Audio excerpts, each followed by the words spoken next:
dreams have a meaning. In what we might term pre-scientific days, people were in no uncertainty about the interpretation of dreams. When they were recalled after awakening, they were regarded as either the friendly or hostile manifestation of some higher powers, demoniacal and divine. With the rise of scientific thought, the whole of this expressive mythology was transferred to psychology. Today, there is but a small minority among educated persons who doubt that the dream is the dreamer's own psychical act. But since the downfall of the mythological hypothesis, an interpretation of the dream has been wanting. The conditions of its origin, its relationship to our psychical life when we are awake, its independence of disturbances which, during the state of sleep, seem to compel notice, its many peculiarities repugnant to our waking thought, the incongruence between its images and the feelings they engender, then the dreams have an essence, the way in which, on awakening, our thoughts thrust it aside as something bizarre, and our reminiscences mutilating or rejecting it. All these and many other problems have for many hundred years demanded answers which up till now could never have been satisfactory. Before all, there is the question as to the meaning of the dream, a question which in itself is double-sided. There is firstly the psychical significance of the dream, its position with regard to the psychical processes as to a possible biologic function. Secondly, has the dream a meaning? Can sense be made of each single dream as of other mental syntheses? Three tendencies can be observed in the estimation of dreams. Many philosophers have given currency to one of these tendencies, one which at the same time preserves something of the dream's former overvaluation. The foundation of dream life is for them a peculiar state of psychical activity, which they even celebrate as elevation to some higher state.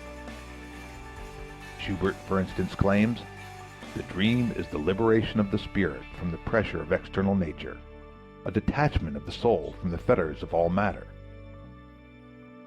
Not all go so far as this, but many maintain that dreams have their origin in real spiritual excitations, and are the outward manifestation of spiritual powers, whose free movements have been hampered during the day. See Dream Fantasies by Scherner and Volkert. A large number of observers acknowledge that dream life is capable of extraordinary achievements, at any rate in certain fields. See Memory. In striking contradistinction with this, the majority of medical writers hardly admit that the dream is a psychical phenomena at all. According to them, dreams are provoked and initiated exclusively by stimuli proceeding from the senses or the body, which either reach the sleeper from without or are accidental disturbances of his internal organs. The dream has no greater claim to meaning and importance than the sound called forth by the 10 fingers of a person quite unacquainted with music, running his fingers over the keys of an instrument. The dream is to be regarded, says Binns, as a physical process, always useless, frequently morbid. All the peculiarities of dream life are explicable as the incoherent effort, due to some physiological stimulus, of certain organs or of the cortical elements of a brain otherwise asleep. But slightly affected by scientific opinion, and untroubled as to the origin of dreams, the popular view holds firmly to the belief that dreams really have got a meaning. In some way they do foretell the future, whilst the meaning can be unraveled in some way or other from its oft bizarre and enigmatical content. The reading of dreams consists in replacing the events of the dream, so far as remembered, by other events.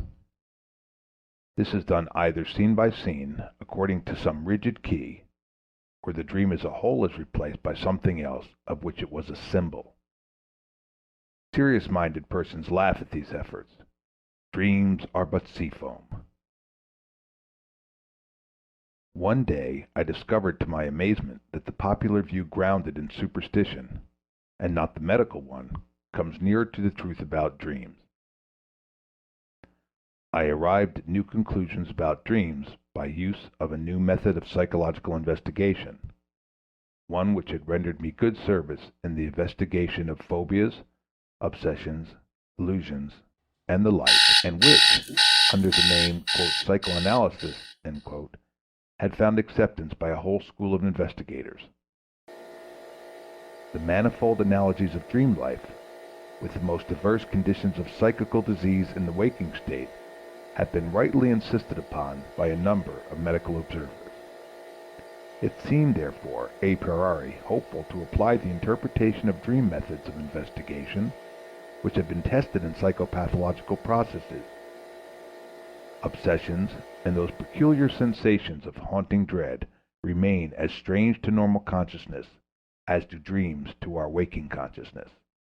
Their origin is as unknown to consciousness as is that of dreams. It was practical ends that impelled us, in these diseases, to fathom their origin and formation.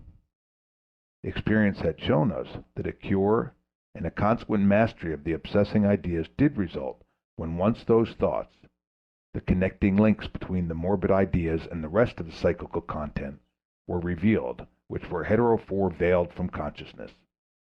The procedure I employed for the interpretation of dreams thus arose from psychotherapy. This procedure is readily described, although its practice demands instruction and experience. Suppose the patient is suffering from intense morbid dread. He is requested to direct his attention to the idea in question, without, however, as he has so frequently done, meditating upon it. Every impression about it, without any exception, which occurs to him should be imparted to the doctor. The statement, which will perhaps then made, that he cannot concentrate his attention upon anything at all, is to be countered by assuring him most positively that such a blank state of mind is utterly impossible. As a matter of fact, a great number of impressions will soon occur, with which others will associate themselves. These will be invariably accompanied by the expression of the observer's opinion that they have no meaning or are unimportant. It will be at once noticed that this is the self-criticism which prevented the patient from imparting the ideas, which had indeed already excluded them from consciousness. If the patient can be induced to abandon the self-criticism and to pursue the trains of thought which are yielded by concentrating the attention, most significant matter will be obtained, matter which will be presently seen to be clearly linked to the morbid idea in question. Its connection with other ideas will be manifest, and later on will permit the replacement of the morbid idea by a fresh one, which is perfectly adapted to psychical continuity. This is not the place to examine thoroughly the hypothesis upon which this experiment rests, or the deductions which follow from its invariable success.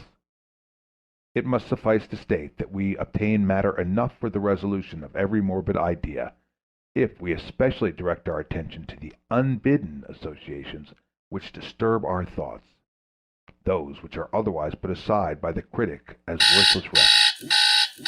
If the procedure is exercised on oneself, the best plan of helping the experiment is to write down at once all one's first indistinct fancies. I will now point out where this method leads when I apply it to the examination of dreams. Any dream could be made use of in this way. From certain motives I, however, choose a dream of my own, which appears confused and meaningless to my memory, and one which has the advantage of brevity. Probably my dream of last night satisfies the requirements. Its content, fixed immediately after awakening, runs as follows.